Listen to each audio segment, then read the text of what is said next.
2024 లేదా 25లో డిగ్రీ లేదా బీటెక్ చదివారా? సాఫ్ట్‌వేర్ జాబ్ కోసం ఎదురు చూస్తున్నారా? అయితే కోడ్‌జ్ఞాన్ 100 డేస్ కోర్సులో చేరండి. జాబ్ సాధించండి. అందరికీ నమస్కారం. నేను Swaroopa Potlapalli. Welcome to Suman TV. Iran, America, Israel మధ్య జరుగుతున్న యుద్ధం తీవ్ర రూపం దాల్చింది. యుద్ధం కారణంగా ప్రపంచంలోనే అతి పెద్దదైన రద్దీగా ఉండే దుబాయ్ విమానాశ్రయాన్ని కూడా మూసివేయడం అనేది జరిగింది. గల్ఫ్ దేశాల్లో చిక్కుకున్న తెలుగు వారిని తీసుకువచ్చేందుకు ఏపీ ప్రభుత్వం కేంద్ర ప్రభుత్వంతో సమన్వయం చేసుకుంటూ చర్యలు తీసుకుంటోంది. దుబాయ్లో అక్కడికి వెళ్లి చిక్కుకుపోయిన తెలుగు వారైన పాస్టర్ టైటస్ గారు అలాగే మనోహర్ గారు మనతో పాటు లైవ్ కాల్లో రెడీగా ఉన్నారు. వారితో మాట్లాడదాం. నమస్తే టైటస్ గారు. నమస్తే మేడం. నమస్తే అండి. మీరు దుబాయ్ ఎప్పుడు వెళ్ళారు? ఎందుకు వెళ్ళారండి? మేము దుబాయ్ ఒక ఫిబ్రవరి నెల 23వ తారీఖున మేము ఇక్కడికి ఎంటర్ అయ్యాము. ఎంటర్ అయ్యి ఇక్కడ టూరిస్ట్‌గా వచ్చాము. తర్వాత చిన్న క్రిస్టియన్ కాన్ఫరెన్స్ ఉంటే అక్కడ కూడా పాల్గొన్నాము. పాల్గొని మా యొక్క షెడ్యూల్ అంతా ముగించుకొని 28థ్ ఆఫ్టర్‌నూన్ షార్జా ఎయిర్‌పోర్ట్ దగ్గరికి వచ్చినప్పుడు ఇంక వెంటనే ఫ్లైట్స్ అన్నీ క్యాన్సిల్ అయిపోయి వార్ జరుగుతుంది. మీరు గో బ్యాక్ వెనక్కెళ్ళిపోండి అని చెప్పినప్పుడు మేము చాలా ప్యానిక్ అయిపోయి, చాలా టెన్షన్ అయిపోయి, ఏంటి ఒక గంటలో ఇండియా వెళ్ళిపోతాం, మా ఫ్యామిలీని మా యొక్క ఫ్రెండ్స్‌ని మేము కలుస్తాము, ఆనందంగా ఉన్న సమయంలో ఏంటి ఇలా జరిగిందని ఒక్కసారి మేము షాక్‌కి గురైపోయి, మాతో ఉన్న టీమ్ అందరూ కూడా చాలా భయభ్రాంతులు అయిపోయాం. ఇంచుమించు ఎయిర్‌పోర్ట్‌లోనే 8 అవర్స్ గడిపి బిక్కుబిక్కుమంటూ చాలా భయంతో ఉన్నాము. ఎవ్వరూ లేరు, ఎవరు పట్టించుకోలేదు. ఆ టైంలో మాకు తెలిసిన కొంతమంది పాస్టర్స్‌ని మేము తెలుగు వారిని అప్రోచ్ అయినప్పుడు పాస్టర్ మనోహర్ గారని గ్లోరియస్ మినిస్ట్రీస్ ఆయన చాలా సంవత్సరాల నుంచి ఇక్కడ పరిచయం చేస్తున్నారు. ఆయన అప్రోచ్ అవ్వగానే ఆయన వెంటనే ఒక బ్రదర్‌ని చిన్న అని ఒక బ్రదర్‌ని ఆయన మరి వెంటనే పంపించారు. ఆయన వచ్చిన తర్వాత ఆయన రూమ్‌కి తీసుకొచ్చి మమ్మల్ని ఆయన రూమ్‌లో ఉంచారు. అయితే ఇక్కడ చాలా ఎప్పటికప్పుడే ఈ మిసైల్స్ ఎక్కడ పడతాయో ఏంటో భయము, ఆందోళన చాలా చాలా బిక్కున మరి భయపడుతూ మేమున్నాము. ఇటువంటి సమయంలో మమ్మల్ని ఆదరించిన చిన్న ఆ రూమ్‌లోనే మేము ఉంటున్నాం. మాకు ఎటువంటి ప్రభుత్వం నుంచి గానీ, ఎటువంటి సహాయం గానీ, ఎటువంటి ఫోన్ గానీ మాకు అందుబాటు లేదు. మేము అర్జెంట్‌గా ఇండియా వెళ్ళాలి. ఎందుకంటే మా ఫ్యామిలీస్, మా బంధువులు ఇక్కడున్న సిట్యుయేషన్ చూసి భయపడుతున్నారు మేడం. ఇప్పుడు మీరు దుబాయ్లో ఎక్కడ ఉన్నారండి? అక్కడ పరిస్థితులు ఎలా ఉన్నాయి? మేము దుబాయ్‌లో షార్జాలో ఉన్నామండి. రింగ్ రోడ్ అని నేషనల్ పార్క్ దగ్గర ఉన్నాం మేము. అయితే ఇక్కడ ఏ సమయానికి ఏం జరుగుతదో అన్న టెన్షన్‌తో చాలా భయంతో ఉన్నాము. మరి ఇక్కడ మాకు మేమొచ్చిన తర్వాత మొత్తం ఎక్స్‌పెన్సివ్ కూడా ఖర్చయిపోయింది.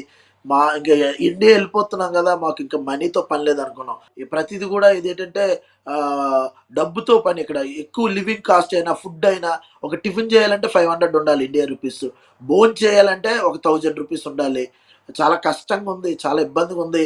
దయచేసి మన ఇండియన్ గవర్నమెంట్, ఆంధ్రప్రదేశ్ ప్రభుత్వం మా యందు దయుంచి మాకు వెంటనే విమాన సౌకర్యాన్ని కల్పించాలని ఈ సుమన్ టీవీ ద్వారా మేము తెలియజేస్తున్నాం మేడం.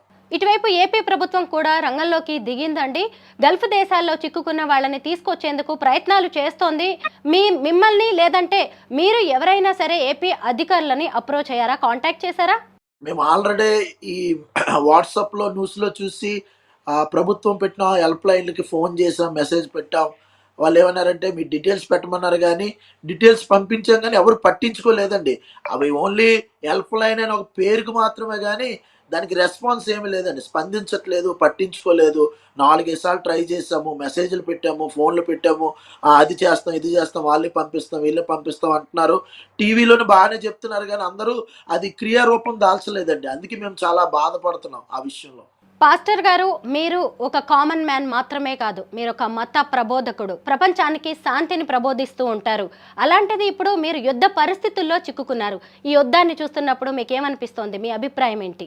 యాక్చువల్ అయితే మేము ఆత్మలో, స్పిరిట్‌లో వాక్యం తెలిసినోళ్ళం గాబట్టి, మాకు థియలాజికల్‌గా 22 సంవత్సరాలు నేను పాస్టర్‌గా పనిచేసే అనుభవం ఉంది. ఓకే. నేనేం కాదనట్లేదు. ఆత్మలో ధైర్యంగా ఉన్నాం. మా గురించి ఇండియాలో ప్రపంచవ్యాప్తంగా ప్రార్థన చేస్తున్నారు. మేము ధైర్యంగా ఉన్నాం. కానీ ఇది ఊహించని పరిణామం. సడెన్‌గా జరిగింది. బైబిల్‌లో మేము కొన్ని సంఘటనలు మేము ప్రస్తావించినప్పుడు, అయి చదివినప్పుడు ఇలాగుంటదా అన్నది ఆ బైబిల్‌లో ఉన్న కొన్ని సందర్భాలు ఇప్పుడు మా జీవితంలో ఎదురు చూస్తున్నాం. మేము ఫేస్ చేయగలము. కానీ అక్కడున్న మా ఫ్యామిలీస్, మా సంఘాలు, మా పాస్టర్స్, మా ఫ్రెండ్స్ ఫోన్ చేస్తున్నారు. ఏమవుతుంది? సిట్యుయేషన్ ఏమవుతుంది? అంటే ఇది ఊహించని పరిణామం గాబట్టి కొంత భయమనేది ఉంది. అయితే దేవుని ద్వారా ప్రభువైన యేసుక్రీస్తు ఇచ్చిన వాక్యము, ఆయన పరిశుద్ధాత్మ సహాయం మాకుంది. ధైర్యంగా ఉన్నాము గానీ, ఇన్ని రోజులు ఉండాలి, ఎవరి దగ్గర ఆధారపడాలి, ఎవరు మమ్మల్ని చూస్తారు? అది ఒక ప్రశ్న అయిపోయింది మా జీవితంలో. మీరు మళ్ళీ ఏపీకి వచ్చే అవకాశాలు ఎప్పుడు ఉండొచ్చు? మీరేం అంచనా వేస్తున్నారు అక్కడి పరిస్థితులను బట్టి? యాక్చువల్ అయితే విమాన సౌకర్యాలు జరుగుతున్నాయని చెప్తున్నారు గానీ, ఆ సైట్‌లోకెళ్ళి మేము ఎంక్వైరీ చేసినప్పుడు దాని ప్రైస్ ఇయన్నీ చూస్తే 2,00,000 1.5 లాక్స్, 1,00,000 పైన ఉంటుంది టికెట్. మరి మాలాంటి వాళ్ళు ఆ రేంజ్‌లో టికెట్స్ అందుకొని అక్కడికి వెళ్ళాలంటే చాలా కష్టం. రెండోది వాళ్ళేం చెప్తున్నారు, ఈ ఫ్లైట్ క్యాన్సిల్ అయితే నాన్ రిఫండబుల్. ఒకవేళ డబ్బులు మీకు తిరిగి రావు. ఒకవేళ చేసుకున్నా మేము చెప్పలేమని ఇక్కడికున్న కొంతమంది ఏజెంట్స్ చెప్తున్నారు. ఇది చాలా భయంకరమైన పరిస్థితి. ఇటువంటి టైంలో కూడా డబ్బు సంపాదించే ఆలోచన అనేది రావడం అనేది చాలా భయానకమైన, దానంత దరిద్రమైన ఆలోచన లేదని నా యొక్క అభిప్రాయం. యుద్ధం గురించి మనం వార్తలు వింటూ ఉంటాం, పుస్తకాల్లో చదువుతూ ఉంటాం. కానీ ఇప్పుడు యుద్ధాన్ని మీరు కళ్ళారా చూస్తూ ఉన్నారు. అక్కడ పరిస్థితుల్ని చూస్తుంటే ఏమనిపిస్తోంది?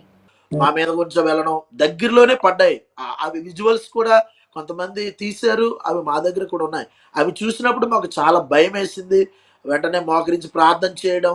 మేము దేవునితో మరి కన్నీరు కార్చి ప్రార్థన చేస్తున్నాం. కానీ ఆ దృశ్యాలు చూసినప్పుడు మాత్రం మాకు చాలా భయమేస్తుంది. చాలా మా ఫ్యామిలీస్ వాళ్ళు ఏడుచుకొని ఫోన్ చేయడం. మా ఫ్రెండ్స్ చాలా మా మా మా పిల్లలు చాలామంది వాళ్ళు ఏడుచుకొని ఫోన్ చేసినప్పుడు మేము ఇంకా పానిక్ అయిపోతున్నాం మేడం.